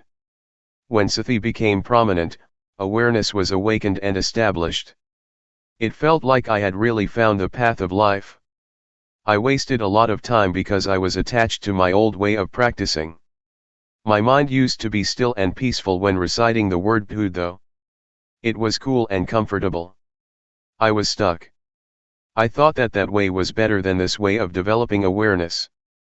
I remember that many people went to practice with Luangpor Teean, and they would practice intensively for a week or two and got results. But it took me a full month because I had views and opinions. Question: I once trained myself doing walking meditation and rhythmic meditation, but after a while I returned to watching the breath at the same time, because I have trained in anapanasati, awareness of breathing before. Luangpor, sometimes it happens like that. It's ordinary because one has a familiarity from the past. Question: right. As soon as I try to not watch the breath, and concentrate on the hands at every movement, I get a headache. Luangpor, that's no good. Question: is it possible to use the same principles, of developing awareness that Luangpor Teean teaches, with watching the breath? Luangpor, I tried that out and applied it, when I first set out to develop awareness. Having done anapanasati, awareness was not clear, not the same as establishing awareness this way. Awareness of movements of the body in the various postures is very clear. And it is easier to focus on. Sati stands out. One really becomes awake. After the mind has been established and awakened, one is able to acknowledge with continuous awareness both the refined movements of the breath, the movements of the body, in both the coarse and the refined postures, as well as being able to use a mantra in practicing. There is no problem at all. No matter how subtle the breath may be, one sees the movements clearly because one's mind is awakened and is well cultivated, having learned how to focus on and establish awareness. In 1975, I followed Luangpor Teean to Wat Chonla Pertan, near Bangkok. The abbot, Jaukun Panyananda, entrusted us with the training of all the young monks in meditation. That year Venerable Khemananda, now a lay teacher, spent the rains retreat there too. He also taught meditation, so we divided the task up between us. Venerable Khemananda taught anapanasati, as is taught by his teacher Ajahn Buddhadasa. Luangpor Teean and myself taught the development of awareness using the rhythmic and walking meditation. At that time Venerable Khemananda didn't yet understand Luangpor Teean. After the first month of the rains, 3 newly ordained monks asked to change and come and train to develop awareness with Luangpor Teean. They sneaked away from Venerable Khemananda. Luangpor Teean instructed them. Those 3 monks were very determined. They managed to focus on awareness and make it stand out. This gave rise to joy and confidence, and they invited their friends to give it a try too. Venerable Khemananda got to know about this. He was surprised that the young monks were so serious about developing awareness, and so he came to check it out and ask some questions. In the end, Venerable Khemananda tried Luangpor Teean's method to develop awareness, and was satisfied with the changes that took place in his mind. Since 1975, Venerable Khemananda has been an important teacher, helping to train and teach the cultivation of awareness according to the teachings of Luangpor Teean. He has also helped to spread the teachings, and come to an understanding with scientists and young people, at all sorts of teaching institutions about cultivating one's own mind. As a result, government officials and young students have come to try developing awareness more and more. Question: how can we solve the problem of wanting to follow the breath and watching movements at the same time? I find that this is really hard to do. Luangpor: well, one has to be diligent in aiming for awareness. Make yourself comfortable and try to be aware. You don't need to make all-out efforts or force yourself. When you lose awareness while watching the breath, then let go at first. Never mind if the mind goes off sometimes. On realizing that your mind has wandered off, you come back again to a new moment of awareness, and, so doing, you put down the thought or object that made you lose awareness. Train to bring up awareness. Do it at ease. Don't go and force yourself, wanting things to be like this or that, because the more you force yourself the more the mind thinks and goes into turmoil. Be aware continuously. When you have awakened awareness, the wandering of the mind will disappear by itself. Question: in watching the movements, do we have to see the various postures at each moment? Luangpor: there is no need to determine to see the various postures. Just train to be more and more aware, and when awareness becomes awakened, this awakeness of the mind will see the various postures more clearly by itself. Question: at first, I tried to watch the movements with every move, in an intensive way. Luangpor: that's not the way to do it. Just train to bring up more awareness, making it more continuous. However you move, let the mind be aware of it, see the process of moving continuously. When your mind starts to think of this and that, or some mood arises, don't get annoyed or try to stop it, don't be interested in what's happening, rather, turn back to being aware, wake up awareness. First, train in establishing awareness. When awareness is awake and established, it will be easy to see thought, and to keep up with the arising moods, not being caught up in them. Awareness will be clear and it will happen by itself. Question: when I first tried, I tried to concentrate in order to not follow or think anything else. Luangpor: don't concentrate, it will give you a headache. Question: from your experience, do you find that focusing on the breath gives good results? Luangpor: there are good results when one does it in the right way. Question: but I doubt whether there will be progress or not. As far as I have practiced, there was peace, but no more than that. I'm still as caught in moods as I was before. Luangpor: peace is samatha, it is just the basic stage. It is a state of mind. In developing awareness, one doesn't get peaceful, not that kind of peace. When awareness is awakened, it turns into Vipassana. It is wisdom knowledge, it sees the body and the mind. The walking meditation and the rhythmic meditation, moving the arms about, is a method, it is an exercise to focus on awareness. We take the movements of the body to be a sign, nimitta, and a base. It is the foundation for waking up sati, and making it continuous. When we have established awareness, we will see what's going on in the body and the mind as it is. Just the awakeness of the mind, the state of having sati sampajanya, that is completely awake, is enough to bring happiness and normality to your life. The result of awakened awareness is wisdom knowledge. This means to see all things as they actually are in reality. The kind of seeing that is important to guide life, to the overcoming of suffering and all kinds of dis-ease and dissatisfaction, is to see thought and views, to see the process of proliferation in oneself. We see this, and we are really faced with suffering. We really see the states, characteristics, and the arising and passing in our minds. It is a seeing through sati sampajanya, that is established and awakened. No matter what state or condition we see, we can abandon it. We abandon things in stages, for example various views and opinions. We really see these things. Question: does this mean that training in anapanasati cannot lead to insight? Luangpor: it can. If we don't wallow in watching the breath until we become peaceful. Train in watching the breath with sati, being aware of it. Whether you're watching the long or the short breath, watch with awareness. Awaken awareness and remember that you focus on the breath in order to arouse sati, and train the mind to have recollection, and awareness that is more awake, not to let yourself follow and be caught up in the passing thoughts and moods. We develop awareness in order to live our lives with awareness. We depend on awareness and awakeness to work with the mind. To see thought, to see one's various views and opinions. We see it so that we can diminish them, abandon them, let go of thoughts, and put down various moods that we used to be deluded by. And so we must be careful that we don't train the mind for any other purpose.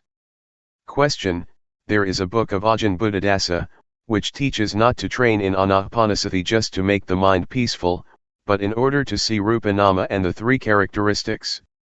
Luangpor: right. He teaches to reflect on the three characteristics and see one's mind, to see what's happening in one's life. He doesn't teach people to get stuck in peacefulness. Peace and coolness are very delicious, I have been addicted to it. It's like drugs.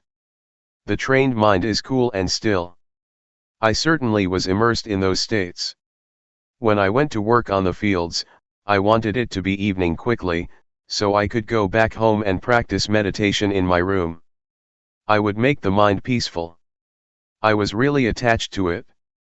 Question: I used to practice mindfulness with breathing, but I only got as far as peacefulness, I didn't know what to do next.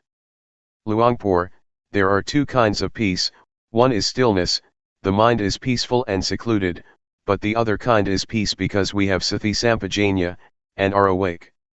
Moods and thoughts cannot enter and become powerful in our minds. Life is free from complexity and turmoil, this is peace due to our ability to establish awareness. We don't let the mind think and proliferate following thoughts, beliefs, and desires that we are familiar with. We know how to allay ourselves from delusions, attachments, and conceits. This latter kind of peace is therefore the kind of peace that can be used. It should be developed, one should train to have and be it. One should practice to keep up with one's mind more. In your case, you have practiced anapanasati before, so just continue with it, but be careful. Don't immerse yourself in concentrating until you get stuck on peace and calm. Try to practice with awareness and awakeness. See the movements of the breath more and more clearly together with the mind waking up more and more. The breath is one thing, that which sees the breath is another thing, something that stands out. When intuitive awareness, sati sampajanya, is awakened, the seeing or knowing of thoughts in time with their arising, will happen by itself. Question: what I did before was to follow the breath. Sometimes the mind would think of other matters, and as soon as I realized that I lost it, I would come back to the breath. Sometimes peace would arise after a while. Luangpor: all right. Next time, as soon as you realize that you're getting peaceful, change your posture. Try to wake yourself up and watch the breath again. Or you change to focusing on a more coarse posture such as walking. You have to try to arouse awareness, don't just let it stop with the arising peacefulness.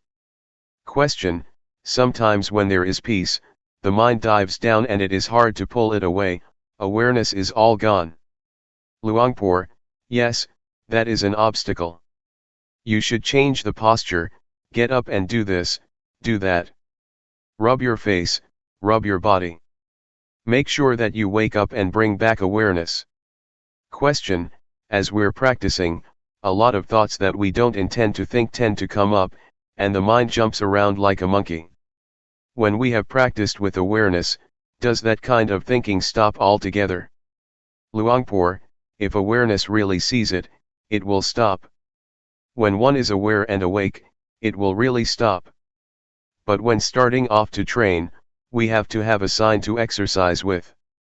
What is recommended are the movements of the body. They are the base for establishing awareness. When we first start off, we shouldn't immediately concentrate on or watch our own thoughts and moods. That is being too hasty. When we have a sign to help us focus on awareness, such as the breath, the postures or movements, we have a way to exercise. We can see the states, conditions, and movements of the breath and of the body. Determine to be aware continuously. As soon as your mind thinks of something, know abreast of it. When you're careless and thought arises, as soon as you realize it, those thoughts will stop, they won't go on. We still do our main duty, that is to say, we continue being aware. Train yourself like this when you begin to practice. Establish awareness and make yourself able to awaken it. Question: but a lot of times we are still restless, which means that there is often a lack of awareness. The mind likes to think about the same old things, the thoughts that we've stopped many times. Luangpor, that's ordinary, we're still absorbed with those matters. We've been immersed in those things for a long time. We didn't use awareness and wisdom to reflect on the various problems, and so that's the way it is. Never mind. It's natural for the mind to wander. Realize it and come back. Come back to being aware again. No matter how many times you lose it, it doesn't matter. When we're more skilled and we can arouse awareness to be more awake and more clear, the jumping around of the mind will vanish by itself. So determine to train yourself. Question: but Luangpor, just to know abreast of thought is not enough? It won't be long and one forgets oneself, and new thoughts will arise, more proliferation. It goes on incessantly, going round and round in circles. Luangpor, when we're determined to put forth effort and train to focus on awareness, we will know abreast of objects and thoughts more often. We clarify awareness, we know when we lose awareness. This knowing will mature into a sense of being awake that stands out. It is not like the sleepy kind of awareness that we used to have, sometimes knowing, sometimes not knowing. Our lives are carried away by mental objects, but we begin to realize it, we cultivate awareness and we become more awake. We can part with the whirlpool of thoughts and desires. We gradually get more skilled at doing that. In the end, our recollection and awareness will be awakened and established, that is the foundation of awareness, Satipatthana. One sees the body, the mind, and the movements of various things as they really are. The seeing develops until it becomes the great foundation of awareness. That's what happens finally.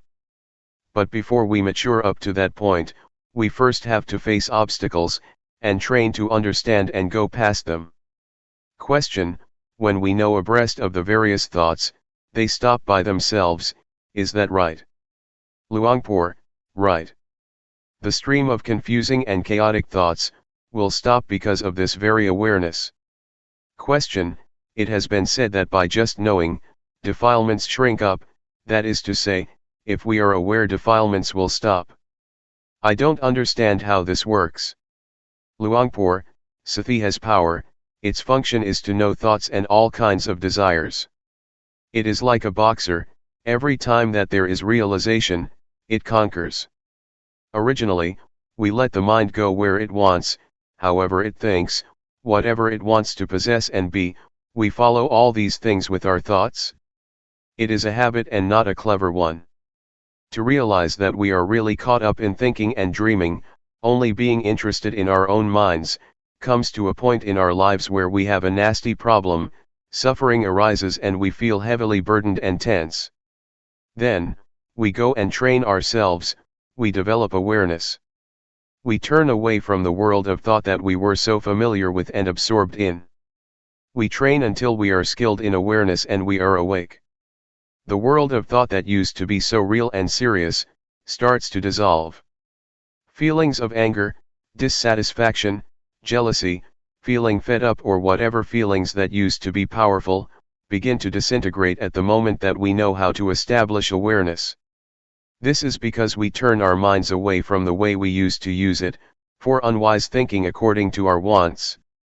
Question: if the fruits of training the mind in Buddhism are as high as that, then why do many meditation centers still teach concentration, in order to become peaceful and pacify defilements by holding them down, which is a way of practice that is very well known? Luangpor: it is taught because peace, and knowing how to suppress one's defilements and craving, not disturbing others, is a good thing. But we should realize that it is not enough, because it cannot solve the problem of suffering. Defilements and cravings still exist, still arise. The mind is still hot. We can suppress them, but when they have too much strength lots of problems will ensue. To sum up, the kind of samadhi where one sits still and in peace, is a good thing, but it is not enough, if we wish to truly bring about a change in our lives. Question: do the words following thought, with knowing, and knowing thought, mean the same thing or not? Luangpor: there is a difference. Following thought means to watch it by going after it. The mind thinks of something, and proliferates into likes and dislikes and so on, and we follow those thoughts, we know the picture. Question: you mean one follows thought and gets stuck, and caught up in it? Luangpor: that's right. We think about some matter and we follow those stories. What fun that is! The more one watches, the more one thinks. The more one thinks, the more one is caught up. One watches and watches, but one is under the power of those thoughts. Or one watches and sees, but is not able to bring those thoughts to a halt. Focusing on, knowing thought, on the other hand, means that we know abreast of the mind, as soon as it thinks up something. Oh, thinking again. One knows in time, but one doesn't intend to follow anything. One keeps on being aware. Whatever kind of work we do, we continue being aware with the work we do. We're not interested in following thoughts and moods. We take our work and our posture as the important principle. As for watching and following thought, if awareness is not well established, it will be difficult to step out of what we're watching. But the method to establish awareness and waking up, will make the mind see by itself. It will clearly see the stream of proliferating thought and one's own desires. On seeing it, one really lets go. Question: I've read in a book to follow thought. Luangpor: actually, it might mean what I've explained, but they express it in another way. Question: I still don't understand how we can watch our own thoughts, because as soon as we watch thought, it stops. Luangpor: it's like this. I once taught an old monk. He was determined to practice, and said he would stick with me indefinitely. A few days later, after the meal, he brought his bowl and shoulder bag out, and took leave of me. I asked him, "Where are you going?" He said, "I'm going back home." I said, "What is it that has led you to come and say goodbye to me?" He answered, "Thought. Thoughts are saying that I should go home." I then said to him, "A few days ago you asked to stay with me indefinitely, and today you want to go back already. Do you see it, how thought deceives? Is it true or not? One moment it makes you come, and the next it makes you go. Are you going to follow everything thought tells you?" The old monk put his things down, and after a while he said, "It's true, I really follow what thought says." As soon as he regained his awareness, he went back to his hut and continued to practice. Do you see what I mean? This is the result of following one's thoughts. One completely loses one's direction. Question: when the old monk came, he, also, followed his thoughts, that is, he came because of desire, is that so? Luangpor: yes, he came out of desire, but having come, I instructed him to be aware and keep up with thought. Sometimes desire is a good thing, sometimes it is bad, it can be both, so know it in time. Know in time your desires to come and go. Don't be careless and get fooled easily. Train in awareness. Otherwise you will lose your way, going with your thoughts. Don't be carried away by them. Question: what do the four great foundations of awareness consist of? Luangpor: the word great, maha, means so much, that it is more than you can use. A millionaire wouldn't use it up in his or her entire life. It is an enormous amount. According to the scriptures, there are four foundations of awareness, namely, the foundation of the body, of feelings, of mind states, and of mental objects. But when we talk in terms of practice, we can summarize these as training to establish and awaken sati sampajanya, to see the body and the mind as they really are. The body is rupa, see the movements of it. Be fully aware, awake, and ready. No matter what state or condition the body is in, our minds see and realize it clearly. As for feelings, mind states, and mental objects, it all boils down to thought. See these things at their source, at their cause, namely at the mind, at the movements of thought. And so the genuine principles of practice urge us to start off with the body. We take the body to be assigned to train in awareness. We take the postures and work as our base for training in awareness. This is the beginning of the training. This is called working with the body. The main objectives are to be experienced in living and being with intuitive awareness, to know how to establish awareness in daily life, and to wake up to reality. We used to drift along and be fooled by all kinds of thoughts and desires, and now we change and turn into one who is aware and awake on a regular basis. Whatever kind of work you do, know how to use awareness and focus with awareness. At first we must put forth quite a bit of effort, because we go against the stream of thought and old habits to indulge. The Buddha therefore advised to train and establish awareness first. No matter how we lose awareness, when we realize it, be aware of your body, the posture, or the movements. Take this as your standard. Don't let yourself drift along with thoughts and moods that sneak in. They will make you fed up and irresolute. Whatever you're thinking, know how to put things down and return to your main job, to be the one who is aware. Train to be the one who knows how to put down thoughts and moods that you're familiar with and used to be absorbed in. Be the one who knows how to use awareness and is in control of it most of the time. Train and practice at ease, don't expect to get knowledge or anything else whatsoever. The results of training to work with the body like this will make you skilled at knowing your own moods in time. You will know how to establish awareness, and you will know how to put down thoughts and moods that are sullying your mind. As we know how to awaken and establish sati sampajanya, we begin to become more independent than before, when we used to be sullied by moods. We used to be too soft or too heavy, etc., but now we begin to become more composed, and the mind gets more refined. We see things according to reality, we see our own body, mind, moods, and thoughts, really knowing abreast of them. Oh, I think like this, I have these beliefs, these intentions. There is as much anger as this, I get deluded to this extent. We see our own mind states, moods, thoughts, and beliefs in a really fair light. It is a straightforward kind of seeing, that comes from the awakened mind.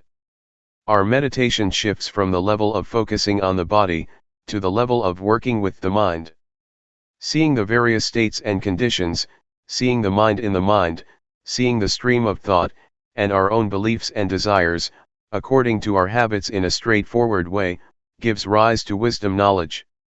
One knows oneself, one knows how to unbind, one knows how to put down views and opinions. We drop all those things we think, are attached to and cling to, in a way that we had never thought of and had never seen before. We put things down and abandon things, depending on the wisdom knowledge of seeing the mind in the mind. This makes us able to release ourselves from objects of mind, and alleviate old character tendencies. Our lives become more awakened and free, there is more awareness in our daily lives, we gradually integrate it. Question: in using awareness in daily life, when we need to think about something, how does awareness help with that? Or do the thoughts just stop? Luangpor: the kind of thoughts that arise by themselves are called stealthy thoughts. Our desires to have things go one way, or another push them into being. One is absorbed in them and forgets oneself. It is thought that dashes up from wants. When we are aware, the stream of this kind of thinking will come to a standstill. As for the intention to think about something, we use reflection with awareness. For example, yesterday I had many things to do, and I had to consider what to do first. This is intentional thinking, using awareness. And so thinking that arises on its own, and, intentionally, making use of thought like this are two different things with different causes. Thought that arises on its own is something that should be known. In living and working and so on, we should know how to use recollection and awareness, in deciding what is appropriate and what is not. Having considered something, that's the end of it. Therefore, someone who is experienced in establishing awareness, and is in control of awareness in his or her life, is able to use the power of mind, and the power of thought in an unrestricted way. Such a person is really able to reflect and enjoy his or her life and work. An interview with Luangpor. Question: I would like to ask how long it took you for a change to take place in your mind, when you first set out to practice with Luangpor Teean. Luangpor: 1 month. I was still a layman then. The first 10 days I didn't know anything yet. Some people said that just 7 days was sufficient to know Rupanama. A novice came to ask me, why don't you understand yet? I just practiced for a week and I understood Rupanama. I didn't feel so good about that. I asked Luangpor Teean about it, is there anybody who has practiced with you who didn't get any knowledge? Luangpor Teean answered, no, there isn't. I guess I must be the first one then, I said. That's what I thought. I felt inferior. But when I had practiced for nearly a month, I understood the basic stage. I caught on. I knew Rupa and Nama, I knew the body, I knew the mind. The body or the mind didn't fool me. Now I knew the direction and I felt confident. Question: at that time were you doing the rhythmic or walking meditation? Luangpor: when I came to know, I was doing walking meditation. When I started out to practice I didn't sit much, it made me sleepy. I walked more. I avoided sitting. In the beginning I couldn't sit much. Sometimes it would rain and I would walk with an umbrella, because I'd be sleepy, sitting. Question: how long after that did the second change take place? Luangpor: when I knew Rupanama, it wasn't just that much, but it was as if there was a spiritual power, as if I didn't do anything, I just watched and knowledge would arise. There was knowing and knowing, continuous knowing. I knew liberation in stages. I intuitively knew what was right and wrong. I thought to have a debate with Luangpor Teean. If he would not accept what was right, for example if he would not approve of my seeing Rupanama, I would insist. I was confident. I knew convention, merit and demerit. Something had dropped off the mind but I had to train more. When I came back here, I ordained and continued to practice. I came to know Sila, Samadhi and Panya, virtue, firmness of mind, and wisdom. I realized that after I got it. I think that I knew the direction to go in since the first year, but I hadn't practiced all the way yet. It was as if everything was ready except that I hadn't done it yet. In the third year, I really came to understanding, I got the answers to life. At the time, I didn't know or imagine that I got there. Question: that was the final change, in your third year, was it? Luangpor: yes, that's right. Question: what was it like during that period? Luangpor: I don't know how to describe it. Things that used to be there disappeared, both physical and mental things. Things that had never been there appeared. I'm not claiming that I am an arahant, fully enlightened one, but a change took place in my life, something that has never happened before. For example, attachment to the body is finished. That which has arisen I can use up to this day, it is not wrong. The things I used to identify with, I no longer identify with, it is completely finished. Question: what about the knowledge you used to have about magical charms, verses and spells? Luangpor: that's all finished, finished since the beginning, since I knew Rupanama and convention. The identification with being a good person, someone who knows a lot about superstition is finished altogether. There is nothing to doubt about. Since that day, I'm not stuck, not attached to ceremonies, rituals, and so on. Before, I used to be deluded by convention. Now, there is not a trace of delusion left. When I went home I was a different person, it was like being born anew.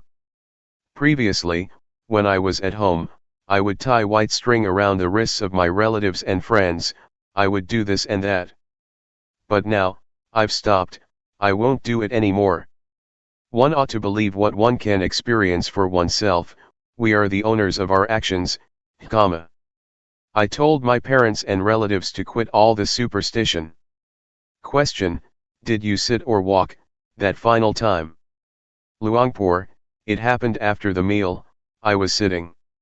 Question, it was in the morning then. Luangpor, right, I was doing the rhythmic meditation leaning against a small tree. Question, where was it? Luangpor, at the Budayana forest. That day, it was getting close to the time to have the midday meal. After the meal, all the monks got up and left but Luangpor Teean and I were still there. Luangpor Teean asked me why I didn't get up too. I told him my experience. He said, you're stupid, when things are separated like that, come back here. Come back to awareness. He looked at me and said, do it again. So, teachers are necessary when one is not skilled. Because of this, I would like to say that Luangpor Teean was the teacher, the one who gave birth to awareness and wisdom. Nobody had ever taught me this, other people only teach and know other things. Question, what was the first thing you thought of, after you had put things down or had been liberated? Luangpor, I thought of my father and mother. That it is natural for parents to raise their children. That people are willing to go through a lot of difficulties and suffering precisely, so that those who are born may come to know this thing. I thought that if people can actually get to know this, then it can be taken that there has been a purpose, to the naturally created world. Parents who raise children do so for this very reason. If a child doesn't get to know this point, then it will have to be reborn. That was what I was thinking, that one is born in order not to be born again. I felt that whatever Luangpor Teean would want me to do, I would oblige and have confidence in him. And so I went to ask him, what do you want me to do? He said, if the state that arose is real, then help me to teach, help me to talk, teaching people, other than that there isn't anything to do. Question, when you were thinking of your parents, did you feel like helping them? Luangpor, I did. As soon as I had this knowledge, my mother was the first person I went to see. I urged her to come and stay at the monastery, but she said that she couldn't stay at a place that is a charnel ground. And so I searched for somebody to keep her company. The mother of a fellow monk and relative was willing to go. I also induced the headman of the village to train himself, thinking that they would realize what I had realized. But when I taught them, they didn't get results.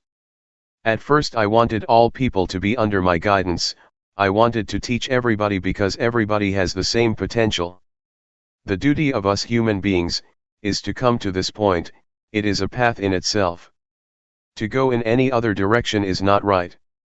I still hold my mother to be the most important person. I will continue teaching her until I die. These days I still try to teach her. If I didn't have a mother, I probably wouldn't be here. Question, how old is your mother? Luangpor, she's 80. Question, and what about your father, is he still alive? Luangpor, my father died when I was still small. It would be good if he had still been alive.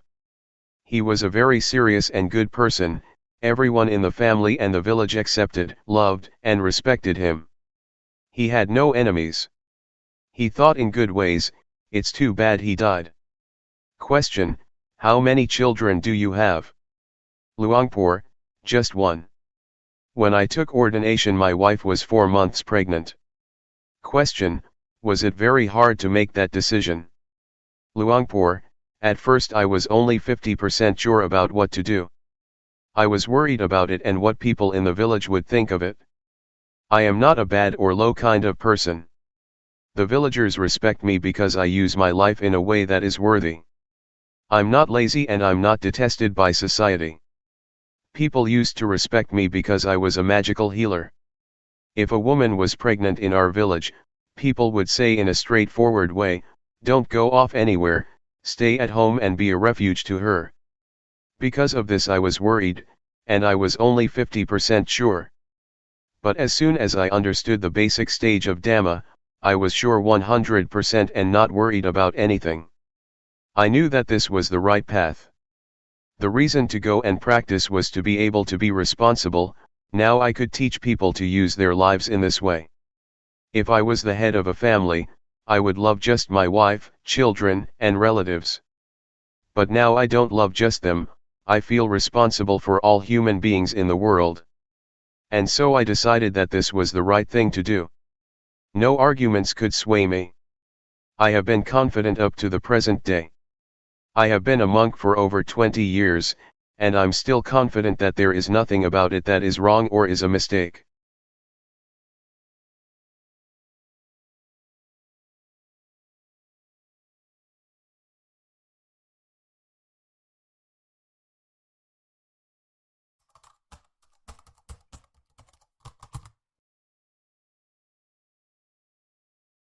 May all beings be at ease, whatever living beings there may be,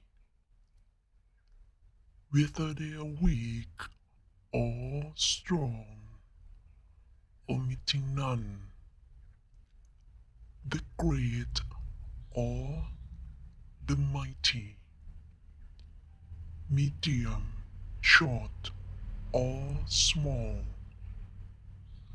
the seen and the unseen, those living near and far away, those born and to be born. May all beings be at ease.